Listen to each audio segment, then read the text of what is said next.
Gautham, the data center industry obviously is having a moment, which is to say digital infrastructure is having a moment. How would you assess the current size and growth trajectory, if I could say that word again, trajectory of the data center market, whatever that means to you, the global data center market, what's going on? Yep.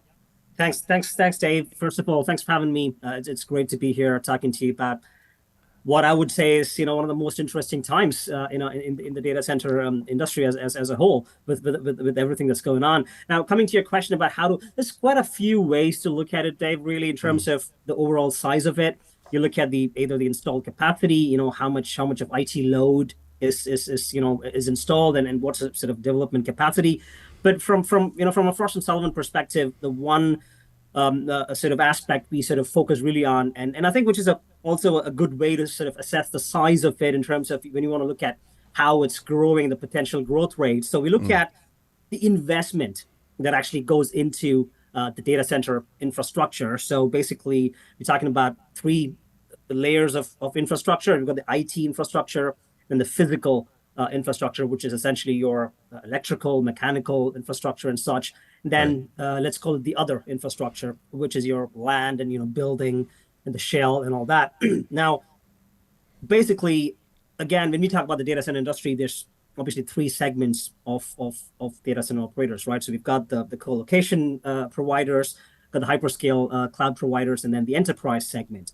Now, if we have to really sort of assess the market size, and we have to look at how much investment has been made by these three segments in a particular year, and we just have to do a bottom-up analysis. So when we actually did a detailed analysis of that in terms of what the total investment, what the capex or the data center capex that has gone into the facilities, and in 2023, that added up to roughly about $300 billion US dollars. And it's amazing. I mean, 300 billion. That's just pretty much think about that. $300 billion. If you said that to somebody, I don't know, probably even 3 years ago, to the regular operators like us, we probably would have dissolved our contract with you. We're like, these people have lost their mind, and it's honestly, maybe I would say for sure in 2021.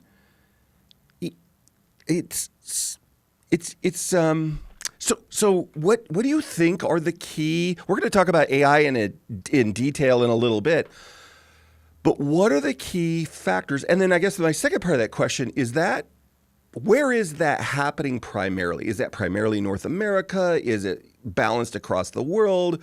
So what do you think the key factors, and is it regional, and just how do you think about it when you guys work through the facts that you use to assess this? Absolutely. There's about 2 or 3 questions in there, Dave. So Sure. before we jump onto that, let me Yeah. give you another a statistic, another number, which will again blow your mind. So this is Okay. 300 billion in 2023, right? Right. If you and based on our analysis, we sort of look at what is the sort of the CAGR, what's the growth rate, the potential growth over the next 10 years. So by 2033, in the next 10 years, right? I know it's not a perfect science, but we try to get as close as possible when we do forecasts like this, right? Mm-hmm. So by 2033, the 300 billion in 2023 is going to go up to $775 billion in 2020. So that's $775 billion in 1 year in 2033. Sorry, 2033. Mm-hmm. And that's a CAGR of 10%. So a CAGR of 10% for a $300 billion market, that's just crazy. I'd agree with what you said in terms of if we looked at 6 years ago, this number would have been crazy. But it is what it is, I guess. But yeah, I mean, the drivers say really. I mean, you mentioned briefly about AI. But that's there's a lot happening. I mean, don't get me wrong. There's a lot happening around AI, and it is the next wave. It is the next revolution. Whatever we want to call it, the next best thing since the internet, which is a good statement, I would say. Right. But the major drivers would be still your traditional cloud demand, your cloud growth, your IoT, your IIoT, your demand for your video streaming, your content. whatever's happening now, that will still continue to be the key driver. And the AI, what I like to call is a complementary driver sitting on top of the traditional, Right. the demand, which is, so if you actually look at it, Dave, basically all this, the AI is going to do is going to create more demand in the traditional applications, Yeah. right? It's just going to drive more action towards that. So it's going to be a complementary driver. Obviously, it's doing a lot in terms of how it's impacting the infrastructure, the design, and all that, and applications. We'll talk about that in the later part of it. But Hmm. yeah, the key driver I would say still the traditional, your primary drivers on top of which is your AI applications. And again, as you sort of look at it, the big chunk of this investment is coming from the hyperscalers. Mm. And that's a very important driver. And again, you look at the 300 the $1 billion in 2023, the actual numbers. It's actually interesting to look at the hyperscale investments among that. So we know the hyperscale market is quite highly consolidated, meaning the top, let's say, 7 or 8 players account for, I don't know, 75, Who 80% of who the would you market. define if you in no particular order? We say hyperscale all day long, but a lot of people who listen to this may not know Yeah. what we mean. So when you say enterprise, I think Fortune 1000. When you say cloud, I think of all of those, government, who's probably the largest consumer of cloud, at least in the U.S., but all those enterprises that don't either host their own stuff in a data center or their own data center, they put it in Oracle or Google Cloud or Microsoft's or somebody's, AWS.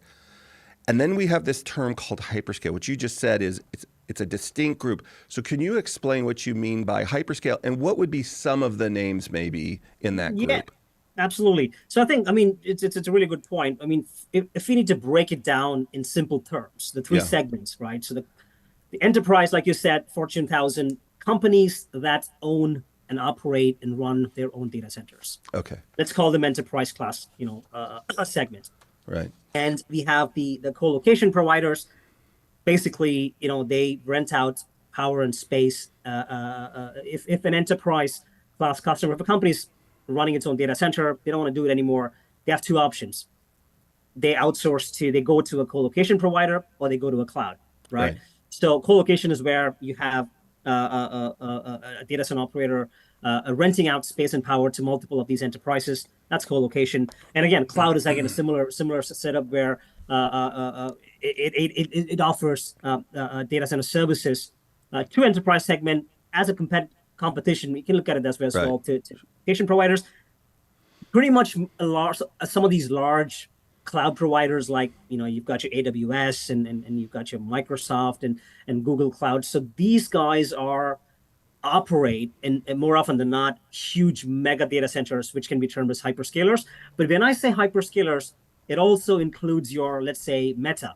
Hmm. Facebook operates a lot of its own data centers, which would be enterprise if you think about it. But given the size and the scale of it, we just include them under the hyperscale segments. Hyperscalers are your mega scale, mega sized, mega campus data centers, and then Right. you've got your enterprise, and then your the co-location Right. operators. Going back to my point about these hyperscalers again, some Yeah. to you mentioned, to mention names, we've got Microsoft, Amazon, Google, Meta is a great example. TikTok, Alibaba, Oracle, IBM. All these names which I mentioned, these are like 8 or 9 really big names which Right. control 85%, let's say 85% of the total hyperscalers market. And in terms of the investment, go back to the 300 billion Right. and looking at these hyperscalers, they, I think, accounted for close to 110 to 112 billion of the 300 billion, which is 1/3 of the total investment. Right. And among these, the top three, I would say Microsoft, Amazon, and Google, with approximately 20 to 24 billion each. And this is per year. I'm Right. talking 20 to 25 billion per year by these, Microsofts and Amazons and Googles. And then you have the next tier. I wouldn't put Meta in tier two. That's part of tier one. I think they Hmm. invested about 17 to 18 billion. And then you have relatively smaller companies, Alibaba, like I said, Oracle, Tencent. The other interesting aspect, Dave, is a lot of these hyperscalers, majority of these hyperscalers are either HQ'd in the Americas, or let's say the US, or APAC, mostly in China. Right. So, because it's interesting, one of the things we are seeing is when these guys go out and build let's say, if a US HQ'd hyperscaler wants to build a data center in Europe, they don't build it themselves. Usually, they don't build Right. it themselves because they don't know the local market, local, expertise. They don't want the complication of it, so they then go and lease it from a tier one, a large co-location providers, just such Right. as yourselves, Equinix, Digital Realty. Sure.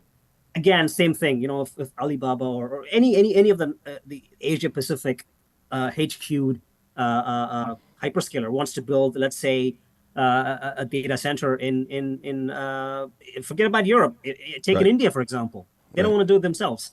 So it's a really interesting dynamic when you look at these hyperscalers so they're one of the key drivers, and I think it's getting even more in terms of the impact these guys are exerting on the overall market. I think it's great what they're doing. Now, you bring in the AI component of it in terms of, if you ask me how much of, let's say, Microsoft did 20 billion in 2023. If you ask me how much of that was towards AI, it's hard to put an exact number on that, but they are doing considerable work around the AI initiatives, and it I would say somewhere in the higher single digit as of now percentage, which is still big, given the overall scheme of things. Well, this is the scenario for 2023, and the question is, what will the share of their AI investment be, when we move down the line 2 to 3 years? The answer is, it's going to be really big for sure. Yeah. It's definitely getting bigger, but anyway, so that's a sort of the flavor in terms of what the drivers are, the role of the hyperscalers, what the key players around that area. And I know you mentioned, I'll pause here. You also wanted to sort of talk a little bit about the regional views, I think, Yeah. Dave. Yeah. I mean, well, let's split it into the three regions. Yeah, so we've got Americas, we've got EMEA, and then the APAC region, and of course, Americas is the obviously the biggest market. When it comes to it's a quite a mature market, but it's still quite has high potential for growth. Obviously, 2023 was really a standout year for the market growth, with tighter vacancy rates, rapid absorption. Cloud expansion was really good, and we're talking about the AI deployments. Have the operators have been setting the stage. Let's put it that way, Yeah. for AI deployment. So 2024 and 25 is shaping up really well as well. The one thing I know you mentioned, challenge power availability, and the delivery wait times for power. That's been an issue, not just in Americas, but across the world as well. The delivery wait times, it actually stretched just beyond Virginia. Places like Phoenix, I suppose, Atlanta, Dallas, um, uh, which have seen rapid growth. They've started to sort of face similar power issues. So what that's making the operators and the developers to do is they're now looking at secondary, and emerging markets like Charlotte, Salt Lake City, Kansas City, for example, Nashville, Iowa. So these are the places, the secondary markets, the emerging markets, where they're seeing a lot of opportunity, and investing in those places. Um, so it's basically, yeah, the power availability is definitely an issue, and I think we need to wait and see how the impact of AI is going to double down on that, because obviously AI needs more power, and the density issues go up as well. But yeah, I mean, we're seeing absorption rates, picking up speed in the second half of the year, and most of the markets, surpassing the first half totals and exceeding the 2022 numbers. And yeah, so both established and new markets are growing. There's no doubt about that. Again, hyperscale demand, and the expanding, the cloud regions, I think, are quite impressive as well, and they're tapping into the sort of the less latencies critical sides, especially when it comes to the AI training models. Your latency sensitive mission criticality is not so important, so that is driving the secondary and the tertiary markets as well. Now, APAC is a very, very interesting market. It's not as big as North America, but it's definitely getting there. I think it's exceeded just the 10 gigawatt level. I think North America is about 16 gigawatt. in terms of operational capacity.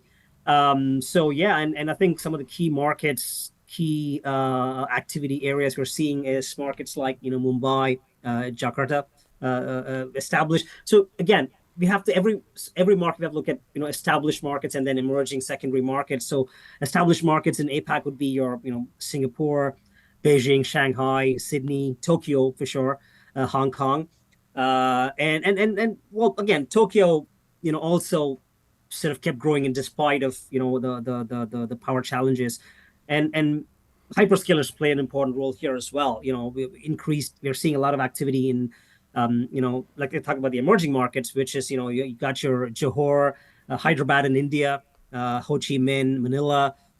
So yeah, and India is a very, very interesting market. It's a small market for now, but it's got one of the highest potentials for growth compared to the global scale. And India, I think recently joined mainland China, Japan, and Australia as markets with over 1 gigawatt of capacity. Singapore still below that threshold, but we expect Singapore to cross the 1 gigawatt threshold by end of 2024. In terms of the construction activity, well, more than half, I think, is in mainland China and in India. Like I said, India is quite a developing market, just 1 gigawatt for now, but a lot of construction activity, a lot of interest in that market. There's a pipeline of I think close to 3 gigawatt in India, and Japan's got an interesting pipeline close to I think 1.72 gigawatt if I'm not wrong.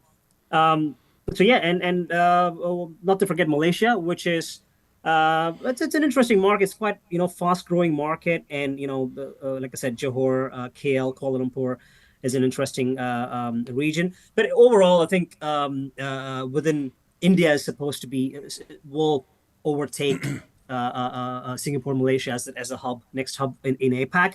Yeah. Lastly, EMEA, I think we all know that the FLAP D, what we call the London, Amsterdam, Frankfurt, Dublin, and Paris, is supposed to be the top markets. But in terms of growth, we are seeing, I wouldn't say low growth, but a decline in growth in these top markets, mainly challenges like limited power, limited land availabilities. Europe is seeing a lot of regulations in terms of sustainability, but in spite of these facts, we're still seeing activity around that. But it's not the same growth which these markets saw maybe 3-4 years ago. So and then which is now what this is doing to operators is they're looking at secondary markets again in EMEA, secondary markets like Milan, Berlin, Madrid, Oslo, Johannesburg is an interesting market. So again, we're seeing a lot of activity in the Nordic countries as well, especially because of their attractiveness for renewable power, low cost, the cooler the climates. So that's a significant chunk of the overall European market. We're also seeing activity or traction in the market in Middle East. We can look at cities like Dubai, Riyadh, Istanbul is again a key emerging market. Yeah, I mean, our interest is sparked in these sort of markets mainly due to their connectivity advantages, market size, and the growing amount of hyperscale interest in these emerging regions is one of the main trends. Again, the other attractive markets, Stockholm, like I said, is an interesting market. Brazil's, but again, yeah, the top, the hyperscalers are quite, and the cloud service providers are quite keen in establishing presence in some of these, secondary markets, which I think is an important aspect driving the whole thing. But that's, yeah, I mean, I'll pause here, Dave. I think these are some of the regional sort of flavors, which I think is important to highlight. That's fantastic. I stopped writing because my pen couldn't keep up. That was incredible. Sorry. That's okay. No. It's fantastic information. In all of that, there were a couple surprises to me, but one of the ones that's not a surprise, I think it will be really curious to see how it works out in the next 5 years. Of all the markets you talked about, the one that I'm most interested in is India. I think when you see such an industrious group of people, I mean, hardworking, super smart, so much potential. They've got to build out grid, which is jobs and infrastructure. They've got to build out the digital infrastructure of the data centers and the telecom, which is jobs and good paying jobs and all these other things. And then to be part of the economy, you got to be part of be connected and be connected to a data center. And there's a lot of it seems to me in my casual review, there's a lot of eagerness between leadership in India, the United States, data center operators. Like, how can we grow this market? And here's our real infrastructure challenges. It's not how do you build a data center. They know how to build a data center. That's not the problem. It's the other infrastructure. India, like America, not only is it large, it has so many geographical challenges. If you're in a smaller country the size of New Jersey or, they have their own challenges. I'm not saying Ireland doesn't have challenges they have to work through, but it's not the scale of something like India, which isn't just geographical. There's language, things that we have to work through, but there's so much potential there. There's so much eagerness there. It's one of the only large countries that's not having a population decline. And the other thing I think that's applying here is there's a lot of emphasis on data sovereignty now, whether U.S. regulation, European regulation, more and more countries, and I would feel the same. I want to know where my data is sitting on a spindle, even if it's in the cloud. I want to know where it is because I don't want another nation state to be able to unilaterally declare, not that they would take their data. That's not what I mean. I don't mean something nefarious, but maybe their law enforcement agency would say, I need access to that. And that goes against your constitution or your parliamentary charter or whatever, because we're all, we want to be connected. There's no way you can be in the world today and not be connected in the marketplace. But I think it's going to continue to drive growth, not just in North America, which is very secure grid and for all the crazy stuff in the news. It really is a pretty secure government or stable government. So, but it feels like there's opportunities for whether it's hyperscale driven or even enterprise driven for operators like us or even them themselves. One of the people we didn't mention in the hyperscale world was Apple. Apple tends to do just their own thing. Yep. And I would define hyperscale as somebody who buys a lot all the time, as opposed to an enterprise that might buy a lot, but they would do it one time, Yep. or they buy a little all the time. So hyperscales buy, these are the largest buyers on earth of infrastructure. And so they're going into places like India and some of these other places where the government's stable. Even if they have to develop out power, they'll help to develop out the power or the connectivity. But I really think India is the most intriguing today to me for the next 3 to 5 years to see how it develops, because there's so much eagerness between the people and the leaders there and the operators and the hyperscalers that want to connect to these communities. That seems to me, in my unprofessional, unscientific reasoning, to be really an area that's interesting. So we'll see. Dave, you know what? You're absolutely spot on. You're absolutely spot on. There's some really interesting points you mentioned there. I think so. A couple of things. So data sovereignty, absolutely yes, one of the main drivers in India.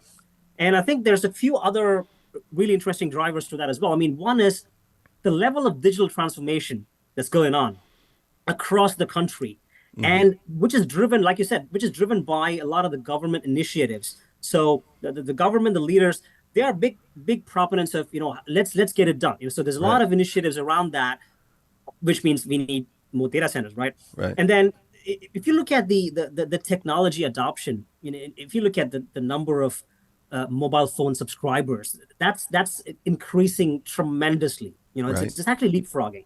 And you look at the amount of investment that goes on into the developing the regular infrastructure across the country. So there's a lot going on from a government initiative perspective, from a technology perspective. And Dave, when you look at specifically the data centers in India, I was actually at one of a data center operator, a co-location provider in India.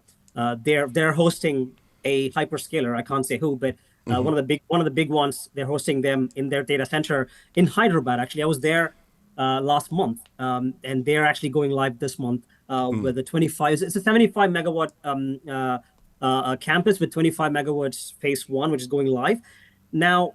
In terms of the infrastructure and the technology leverage and everything that's gone into that data center, I mean, in my opinion, it's as close as it can get to a data center in a developed region, sure. in, let's say, in the US. And I think in terms of the mix of the workforce, I was amazed by how many female employees they had in terms of the diversity. Right. So yeah, I mean, I was quite surprised to see that sort of advanced aspects in India, which is a very young market for a data center market if you look Yeah. at it. So Yeah. so yeah, It's I mean, it's the trajectory for that country is only up. It's just so interesting. The will, they're stable. It's a stable government. They're a willing partner. They're going to space. Like it just, I see a very entrepreneurial. We have an opportunity to move it into one of the leadership. To the degree that you could develop this infrastructure out, is to the degree that you can be a influencer in the global economy. What an amazing opportunity. But I'll sit here and fanboy over India all day long because I just think it's incredible. I've never been. One of these days I need to go. When I meet people from there or folks here that have a relationship there, and I just hear what's going on in our industry over there. Of all the markets we've talked about, that one seems to be one of the most interesting. I think it's pretty cool. But let me ask yep, you this question, and then we got to move on because yep. I got a whole bunch of other stuff. In the last 3 or 4 years, 5 at the most, but really 3 or 4 years, there's been a lot of, and I don't know if this is an area that you think about very much, but there's been a lot of, there's been merger and acquisition. There's been companies like ours that went from, we worked really hard to go public in 2013, and then we went back private in 2021. Our PE is Blackstone, well-known global PE firm. And it freed us, it's freed us to really pursue opportunities that was hard to do. I don't think we regret going public, but it's just a different dynamic. Do you think that that's still going to happen for a while? That merger and acquisition is going to happen, or do you think it's sort of settled? Do you see anybody? I don't know how many big public players there are left going back private. Do you pay any attention to that activity at all? Yeah, absolutely, and you're right, Dave. It's let's call it a golden period because the past, let's say five, going back to even 5 to 7 years, I Okay. think the level of consolidation, market consolidation, there and JV and mergers and acquisitions that has been happening. I think it's great for the industry. And short answer to your question is yes. I truly believe that it's going to continue for the next at least in the next 2 to 3 years, but after a point it becomes difficult or Hmm. so it becomes less practical, or I don't want to say impractical, but the level of practicality sort of declines a little bit after you reach a stage. But I think in the past, some of the big ones you mentioned, Blackstone acquiring QTS, I think that was an estimated what 10 billion, more than 10 Yeah. billion dollar Yeah. deal, and we've seen quite a few others as well. The KKR, GIP that acquired Cirrus One. I think that was huge, close to 15 billion or so, Yeah. uh, which I think is one of the biggest, if not the biggest, data center acquisition deal so far. And then we had the American Tower acquiring CoreSite. That was again a 10 billion plus deal. So if you take, I mean, that it's a great aspect. And then Edge connects in the US, Hmm. since we talked about India. So Yeah. they made a partnership with it's a 50-50 JV with an Indian infrastructure company called Adani. So Adani is this conglomerate, huge conglomerate in India. They're into everything, power, real estate, you name it, they're in there. Yeah. So Edge Connects and Adani came together with a 50-50 joint venture, and then they're now called Adani Connects. And, Mm. and interestingly, that was actually the data center I visited in Hyderabad. So Adani Connects, and they've got a huge a pipeline, and the overall, just for context, Hmm. as I mentioned earlier, India is about a 1 gigawatt size in terms of total market size, right? Right. And Adani Connects have a plan or a vision to develop a 1 gigawatt portfolio themselves in the next 3 to 5 years. And they've got land banks across the country like crazy. So anyway, so again, joint ventures, mergers, acquisitions, it's a very healthy way to go attack the market industry. There's enough for everybody, Dave. I mean, Yeah. there's plenty for everybody. And if you just put a pin on that, when you look at the other side of, let's say, the called the OEMs who sell into the data center market, yeah, you have, let's say, cooling, for example. All this AI is going to do is, talk about liquid cooling and all that stuff, right? Liquid immersion cooling. So the top cooling providers, the Vertivs, the Schneider Electrics, the Stulz. So those guys either are going and acquiring or making a partnership or a JV with a specialized liquid cooling firm, or they're building their own R&D. So when we talk about mergers, acquisitions in the data center industry and the whole realm of it, it extends beyond just the data center operators. It extends to. I was talking to a pumps manufacturer yesterday. He's one of the biggest pumps manufacturer. They want to get into the data center industry, so they're looking at how do we get in? What's the strategy for it? How do we acquire a liquid cooling company? What do we do? So everybody's interested. Everybody's interested. Everybody wants a piece of the pie. Yeah. Well, you said 700 and something billion. Yeah, yeah. If you think your 300 billion is big, I mean, really it is. There aren't a lot of people running out building Class B warehouse or doing these other things. And there's so many buildings they're even looking at. I was talking to somebody the other day, how do we convert this into a hydroponic farm and whatever? But they're not. Where the construction primarily is around the things of digital infrastructure, the facility itself, the compute inside it, or the connectivity, subsea, satellite, towers. People are figuring out we've got campuses, and campuses are being built that are 1,200 megawatts, 1,400 megawatts. 3 years from now, it's going to be 3,000 megawatts. And so what does the connectivity on that campus look like? Much less the dark fiber that was all installed 25 years ago that's been cut and spliced or whatever, and now we need to, we're in the process, just like power, of trying to manage those right-of-ways. And it's just such a dynamic, whatever. I keep trying to convince my kids. I have 3 daughters in their 20s. Stop doing your goofball stuff and come connect, be an electrician, be a lawyer, be a safety person, be an analyst, whatever. This is the world for a while, because it's the ideas of the whole world live in a data center. And that's my big thing. So we've mentioned AI a couple times, and I want to make sure there's 2 big ideas. I want to make sure we get to AI, sustainability, and then I know you've got a future outlook thing, and we're going to keep going sideways, and I want to make sure we get on this. But how do you think artificial intelligence, whatever we're calling artificial intelligence, I won't split hair. Sometimes I get engineers on here and say it's really just advanced machine learning, whatever you want to call it. But it's impacting data center design, data center operations. It's impacting digital infrastructure. It's not just being used, like I use it all the time, but in terms of influencing our industry, how do you think it's being leveraged to optimize what we're doing? Absolutely, and I think it's a really, really interesting. It's my personal favorite topic. So I mean, everybody's talking about AI. It's and for good reason. Yeah, I mean, there's a couple of things here. So, and you said it right. So there's first aspect of how we need to be looking at AI is just how do we leverage AI or machine learning, or how do we leverage that to optimize the infrastructure and the operations within a data center environment. Right. And the second sort of side of the coin is, what are these AI applications? So the training models and the inference models, the generative AI.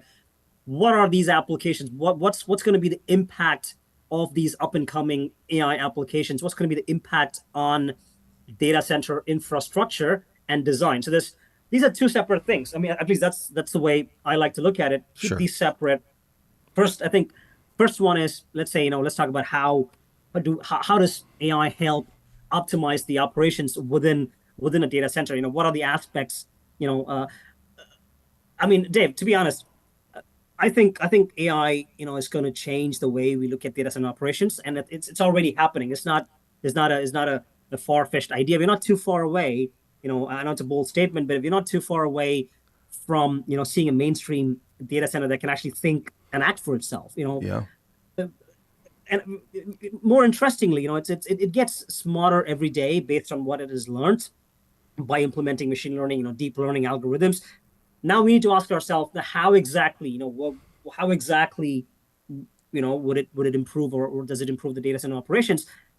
First of all, there's a few aspects to that. Now, first one, let's say it improves the efficiency of the critical infrastructure. So basically, it offers condition-based, maintenance for critical power infrastructure, which basically means enhancing the efficiency and reducing costs. So we have a very, interesting application or the use case, such as, look at power optimization or cooling optimization.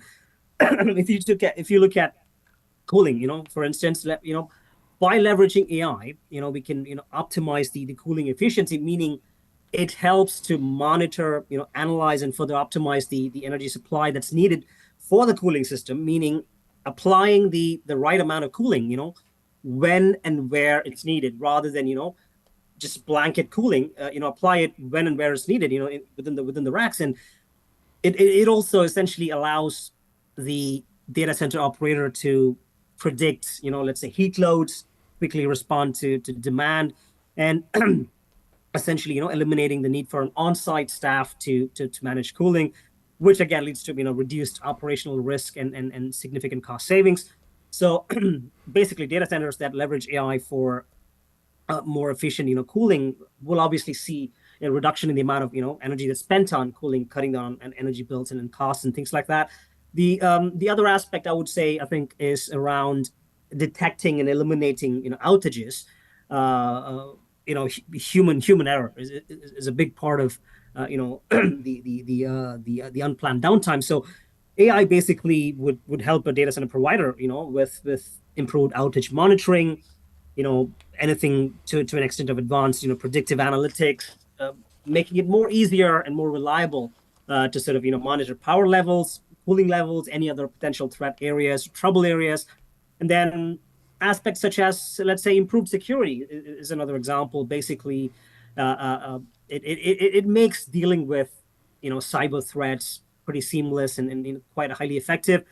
It's going to be on the lookout 24/7, without human intervention, screening, analyzing data for security threats, which is more thorough and which is more rapid. Let's put it that way. The other interesting one, which I like, is the server optimization, which is an important one. So basically, predictive analysis, from AI can basically assist, in distributing, workloads more efficiently, which basically reduces the sort of strain, on the machines, and it helps the entire, data center work more efficiently. Makes even more in the current scenario, because operators need to optimize server efficiencies and be able to predict, let's say, the future server needs with a higher degree of accuracy, if they want to sort of handle increased loads with Right. AI applications and data processing demands. There's a few other things, power monitoring, equipment monitoring. This, if you look at it from a holistic perspective, these are the key aspects. There's obviously more applications to this, but in my opinion, I think these are the key ones where we look at these and go, okay, these are the most important ones where we could leverage AI to essentially, optimize the overall performance, really. And it was, I was talking to Brent, your CTO, a couple of weeks Yeah. ago, for a briefing. And the things, I mean, I'm a big fan of your SDP, by the way, Dave, Yeah. the The service delivery platform. Yeah, Yeah. I'm a big fan of that. And so Brent was walking me through a few of the things which you guys are building on top of SDP. Don't share Which any of our secret I'm not, sauce, I'm not, Gautham. I'm not gonna, I'm not gonna share anything But yes, it's specific. Which incredible. it's amazing the things that Brent told me the other day.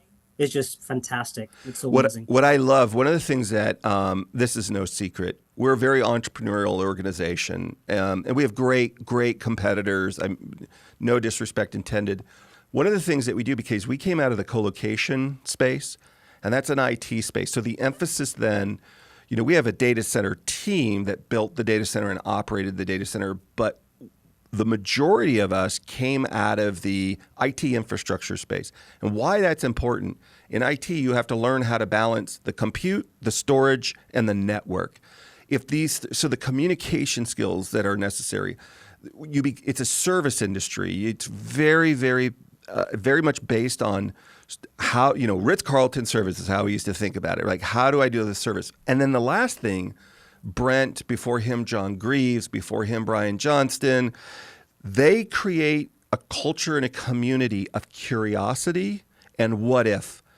8 years ago, when John, with Brent as his partner, they worked together at Sun, they didn't start off as data center guys. They're engineers. They're curious engineers. How could we solve something? They're constantly looking at how do we improve. Now, the data, as Bill Clayman says all the time, data centers love innovation as long as it's 10 years old. And I love that my competitors have that philosophy, because these guys are constantly looking at how do we improve something, how do we do something that was said couldn't be done. They're great problem solvers, but it's we're really, really curious people. They've got an innovation lab, and so it's fun. Most of the things fail. They blow up in the lab. It doesn't work. It's either too early, or it's not robust enough, or something. But the ideas they come up with, the things that work, the curiosity that they have, it is so much fun, and it's uncommon when you're around just traditional data center, which are either real estate on the business side or their construction. And we have all of that. Like, we have sophisticated real estate people and sophisticated construction and development people. But one of our great benefits is this CTO-led development group. And they're so collaborative. So there, I just shared some of our secret sauce. But that culture of collaboration, of that skunkworks kind of idea, man, it's a lot of fun. You got to be careful with Brent, though, because before you know it, you're on like a 2-man spaceship on your way to Alpha Centauri, and he's really not sure how we're going to get back. But that was a great launch, so he's awesome. Yeah. No, yeah. I mean, it was a really interesting chat. But I think you're spot on, Dave, in terms of, again, the amount of initiatives that are going on. I mean, you mentioned earlier, software-defined data center. Yeah. What we did, so we wanted to look at some of these use cases, and we looked at specific use case. It was, I'm sure you've heard of it, the software-defined power, championed by the VPS Virtual Power Systems, essentially software-based, power management platform. We talk about power, lack of power, power availability, and all those things. So this potentially leverages AI and then, big data analytics to unlock, let's say, trapped and let's say underutilized, power, and then reallocating it between server racks based on real-time, usage patterns. It basically dynamically, adjusts the power delivery, as the demand, fluctuates across the workloads, servers, and racks. So basically, we're talking about a software platform that optimizes, power distribution within data centers by reallocating, power from underutilized racks, to servers that actually need additional power. Essentially, assessing power consumption patterns, like you said, real time, assessment, and identifying, over provisions and under provisions, and sort of taking action automatically to basically, redistribute power. So a lot of interesting, aspects around, like I said earlier, when we look at AI, looking at how we can use AI to leverage or to optimize the operations. And I think just before we move ahead, I think one real important point about, again, this ties in with the next aspect, which is how are these AI applications impacting the design and infrastructure, right? One of the main ones is how do you deal with the excess heat? How do you the cooling strategies?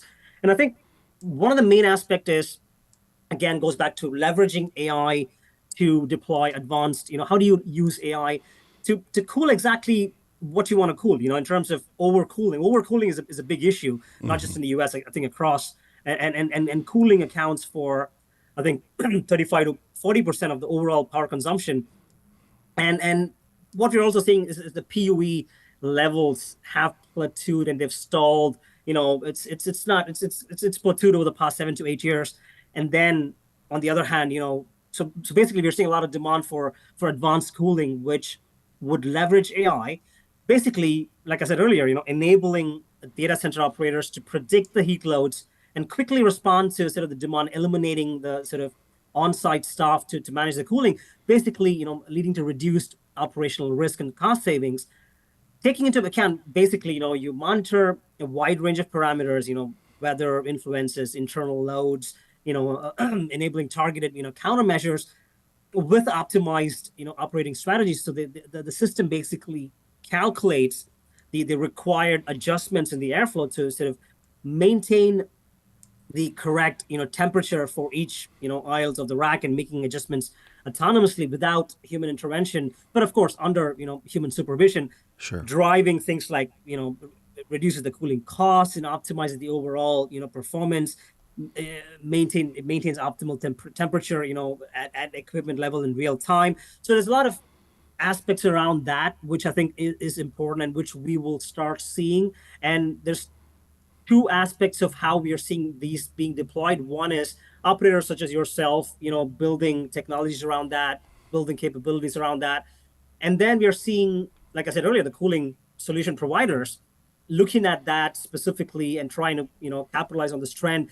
And from a third side, we are seeing OEMs from, let's say, facilities management or building infrastructure, players like Siemens. Siemens have a really cool solution they call the white space optimization solution, where they use AI to optimize cooling. So we're seeing activity from multiple sides of the value chain, because they all understand the importance of it. And they all, like I said earlier, want to have a piece of the pie and want to capitalize on it. So yeah, I think so. If that's the sort of section we talked in the first bit about leveraging AI to optimize operations. And I think the second point I think it's important to cover is what sort of impact will that have on the overall, basically, the infrastructure and the design of it. Mm-hmm. Now, a couple of things. One is the increased power density and the cooling efficiencies. So AI powered, data centers, they require high density, as we know. 2 or 3 years back, average density per rack, we're talking about, I don't know, 10 to 12 kilowatt per rack. But all of a sudden now, with all these AI applications, we're looking at 30, 40, 50, even 100, 120 kilowatts per rack in the next 2 years. So that's an issue if you don't address it properly, right? Right. So we're seeing a lot of activity around efficient cooling systems, as opposed to your traditional, cooling, your crack units and the cry units and air handling units and all that. So we're seeing a shift towards liquid cooling, liquid immersion cooling, direct to cabinet, direct to chip cooling. These are some of the key, solutions that are coming up. And there are more, these are more sort of effective, considering the compared to the conventional cooling methods. And the other aspect is, how do you look at the equipment redundancy in the architecture, right? When you especially look at these training models. So most of these AI, the training models, they do not require the same level of, let's say, availability and uptime as cloud, meaning you don't need 99.9999 Right. of availability. So this will basically prompt the operators to sort of rethink their redundancy strategies. You don't need to have 2n plus 2n. And again, these are some of the assumptions based on where the industry is heading towards. We obviously need to wait and watch. It's a bit early stages, Dave, to be honest, because we need another year or so to see the deployments, to see the mechanical and electrical infrastructure strategy. But top level, I think this is an element to look out for in terms of what kind of redundancy strategies will these guys be implementing, and then optimizing the mechanical and electrical infrastructure. So what we're seeing is the data center, the design build firms, or let's get the data center consultants, they're using the architecture of the building as such to become an integral part of the mechanical and electrical solutions. What I mean by that is, they're sort of moving away from the traditional approach of, designing, let's say, box solutions, MEP solutions. There's a high focus on using, less carbon intensive material, and they're actually being more focused and thoughtful on thoughtful in terms of how they can use the overall the building massing and the strategic placement of mechanical and electrical infrastructure overall. Let's say even trying to optimize the server placement, and they're looking a lot on the modular side of things. Flexibility, which offer a high degree of flexibility, not just from a mechanical or electrical perspective, where you have sort of the modular UPS or modular cooling units, but even the whole structural aspect of the data center, sort of moving towards prefabricated modular data centers, which is not a new concept per se, but we've had that approach for a long term. But it's been gaining a lot of traction in these past few years for the obvious reasons. Is it offers a high degree of scalability and flexibility. Speed to market obviously is an important one, all of which are considered critical success factors for operators. And again, the other key driver for that is the fact that these solutions are now highly viable or suitable for large scale installations. Historically, it was considered suitable for mainly small scale installations, but it's now even suitable for large scale installations as well. So we're seeing a lot of activity around that. But I think the most important impact, I would say, like I said, how do you remove heat? What's going to be your cooling strategy? Well, how is it going to impact your sort of how do you react to the high densities and the heat rejection strategies? I think that's the most important aspect. And yeah, followed by a few other things. We still have to wait and watch, I suppose. These are top level things. You don't have a crystal ball, but at least we can try and predict, realistically what's going to happen. So those, I would say, those are the top level comments, Dave, in terms of how it's going to impact the infrastructure and the overall design. Yeah. Yeah. Man, there's so much there. I'm looking at our clock and I see we've got about 10 minutes. And so I need a 3-minute response because I want to ask you about future outlook stuff. And it's going to be very difficult to do, but we've kind of touched on this. It seems like with all of this growth, but with the tools and the goals that you just talked about, it's going to have a significant impact on our sustainability story as an industry. In fact, I think it's going to be super important. And again, this, and we didn't even get into LLMs and some of these other things. So we're for sure going to have a round 2 another time. So I'm going to track you down for that. But it is, if you think about the impact to sustainability, I mean, there's the regulatory, the government for sure is now looking at our industry. They didn't look at it very closely before, other than building codes and things like that. But as you consume resources, they expect you to be good stewards of what you're doing, right? If I'm a governor of a state or the prime minister or president of a country, and I've got infrastructure like this within, I want to know, are you a good citizen? Are you creating the right jobs? Are you creating is the positive impact of that benefit my people overall, as opposed to negatively impact them? And one of the areas that we talk about is sustainability. So in just a couple minutes, what do you think the net impact or conversation is going to be around how we manage the environment and the regulatory landscape as it relates to data center and our new builds? Yeah, absolutely. And I think you're right that by itself is a humongous topic. But I think just on a top level, you're right. And just to, I think, to take a step back, I think it's important. How do we even establish a common basis for sustainability metrics? We all know, I mean, what sustainability is and what it means to data centers. It's about using renewable energy resources, reusing materials, to perpetuate their life cycles, reduce landfill impact. We can agree upon that, but I think there isn't a proper metric. I mean, you look at the common metric is the PUE, right? And there's this a lot more to PUE, in terms of that's one of the metrics. And I think the industry is heading towards the right direction. We're looking at multiple other metrics. We're looking at DCIU, data center infrastructure efficiency, carbon usage effectiveness, water usage effectiveness, WUE. I think that's one of the main ones, which everybody's focusing on. We got electronics disposal efficiency. So it's not just the PUE. It's more than PUEs is where we're heading towards in terms of, and you look at some of the next frontiers or let's say emerging best practices, outside. So when we think about sustainability, we think renewable energy, we think energy efficiency. So, but there's also more to it than these. And I think also there's a lot of interest, traction, activity among data center operators to pursue some of these, next frontiers and emerging best practices, which are, let's say your sustainable construction strategies, let's say waste stream accountability. What are you doing about circular economy? Water conservation, water management, elimination of diesel gensets.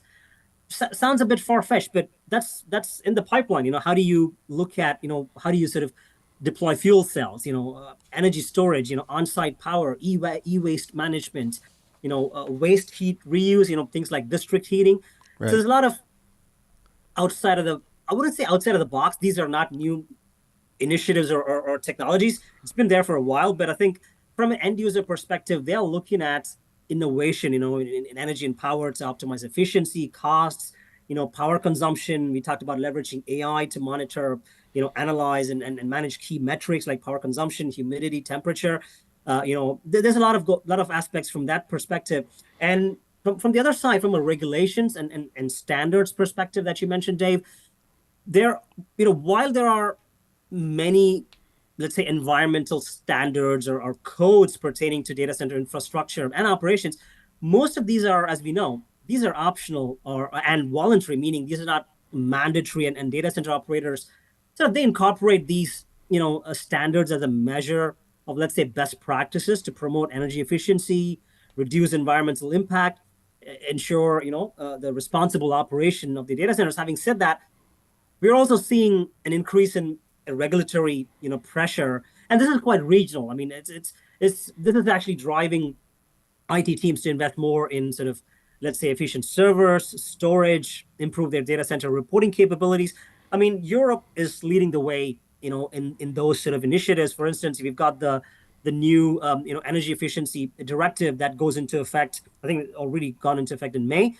So basically, based on this, under this directive, data center operators, within, I think, 500 kilowatts or more of IT capacity will need to report their, energy performance. That includes statistics about, installed power, incoming and outgoing, data traffic, total data stored and processed, and, energy consumption, power usage, temperatures at set points, all that kind of good stuff.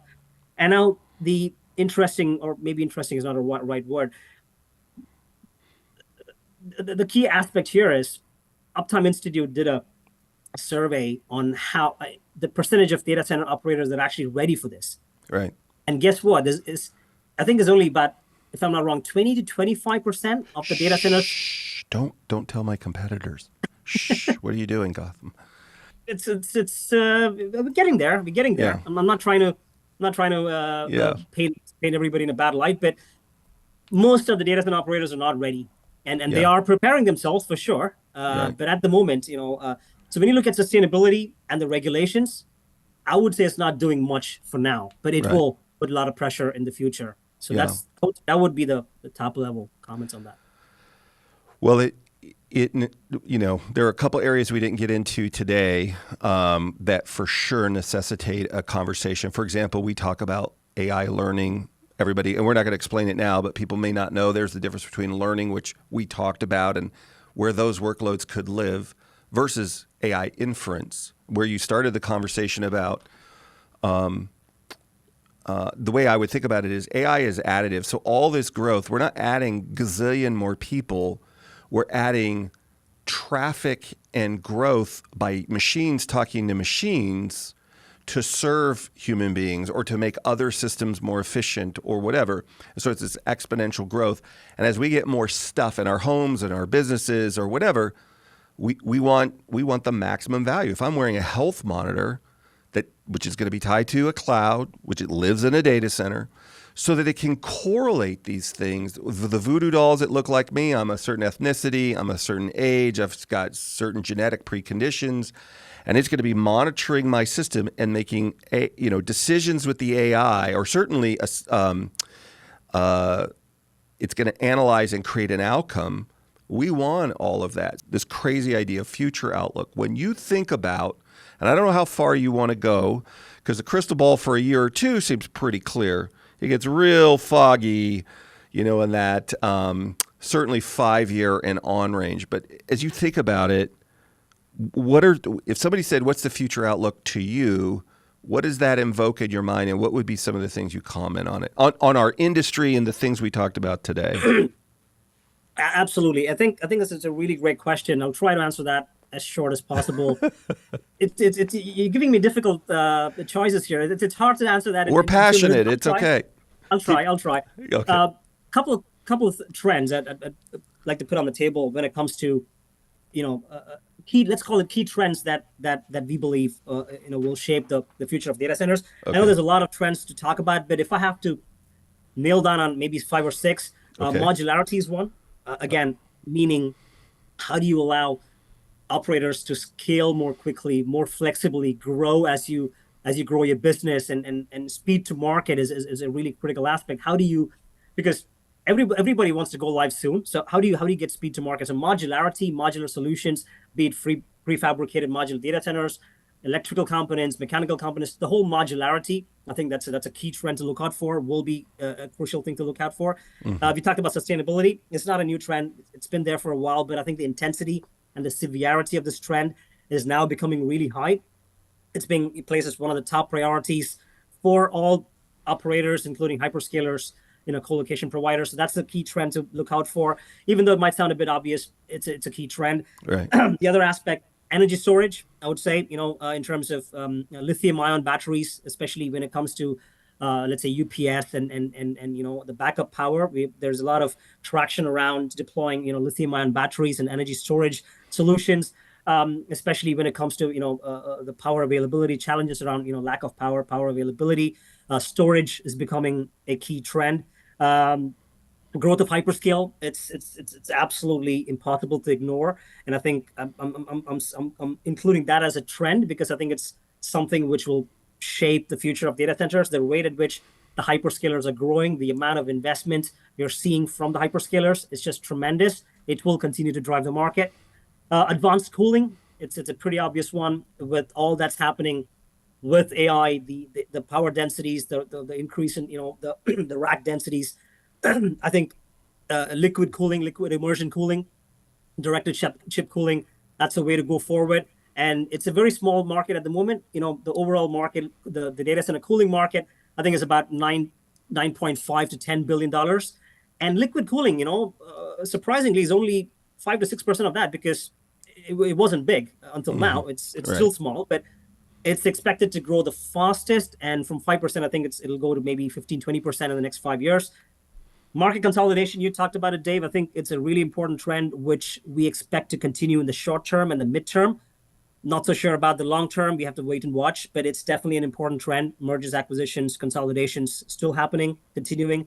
Edge computing, I would put it on there as well in terms of list of trends. It's, again, not a new trend, but we expect getting the compute closer to the end user. That would grow, that would gain a lot of traction, especially with 5G, 6G coming up. A lot of the latency sensitive applications would continue to drive or will drive it significantly. So edge data centers, smaller deployments, we'll see a lot of that in the future.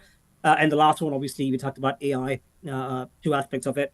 So how do you optimize the operations, and what's the impact of AI on the overall design and infrastructure? Location is also one of that which we touched upon, because a lot of these, as you mentioned, the training models, they're not very location sensitive, so they can be based in rural areas. So that would drive demand for tier 2, tier 3, tertiary markets even.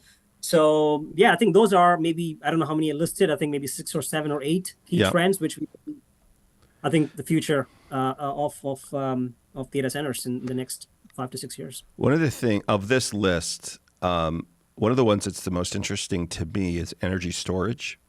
We've had a number of energy storage folks on the podcast, but one of the most interesting guests I've ever had is a professor out of MIT named Donald Sadoway. And he did a TED Talk on this idea, which was clickbait, but it's a great TED Talk. And it was, there's no such thing as green energy. And everybody's like, what? And he's actually a huge proponent of renewable, intermittent green energy. So primarily solar and wind. But in his TED Talk, he said there's no such thing unless you have grid level storage. Those energy sources, while amazing, they don't help base load grid. In fact, they can cause more problems right now. And so what you have to have is energy storage. But the energy storage in his mind, and he's just thinking liquid metal batteries, but whatever it is. And this guy very famously, he has a great story. He was Bill Gates' chemistry teacher. MIT offers for free base level courses in chemistry and other things. Bill Gates signed up, took his online course, sent him an email. He didn't believe it. It's a very funny story. But anyway, so Professor Sadoway, genius, has his own lab there. He said, whatever the storage we get has to be cheap, has to be safe, and it has to be locally sourced. Because some of the energy storage that we're talking about now is rare earth materials. And so do we get into regional, big nation states competing for these resources around the world? However we solve it, that conversation around storage is, I think, one of the biggest, because we don't want to make, whether it's diesel storage or whatever, how do I do it that does no harm to the planet, right?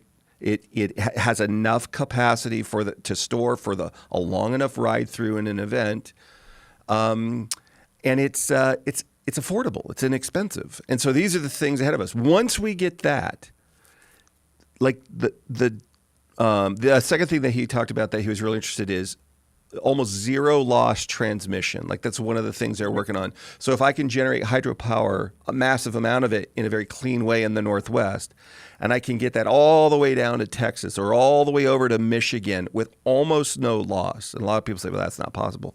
Well, that's the things they're working on. So energy storage to me is a really intriguing area. And I think it could be one of the biggest benefits to our industry. And it's going to be important because we're not making smaller data centers. We're making more of them. We're making them at a larger scale. And to your point about edge, there will be tens of thousands of micro data centers around the globe to serve up these things that we need them to serve up, whether it's autonomous vehicles or any of another million ways, right? It should be really interesting to see. Yeah, it's inevitable. It's inevitable, for sure. If people want to learn more about you or your firm at Frost Sullivan, how do they find you and how do they connect with you if they're interested in more information? Yeah, absolutely. So Frost Sullivan is a global company, and we're headquartered in the US, but Europe, we're headquartered in London. So I'm based out of our London office, so they can reach me on my email, which is GAUTHAM.GNANAJOTHI at frost.com. And I mean, if anybody's got any questions, if they want to reach out to me, happy to engage in a discussion. Gautham, what a great conversation. Thanks for coming on today. Absolutely. My pleasure, Dave. It was great chatting with you, and I hope, we can catch up again soon and talk about more stuff. Me too. Hey, if you enjoyed that conversation, like it, and if you loved it, subscribe. Thanks for joining us, everybody. We'll see you next time.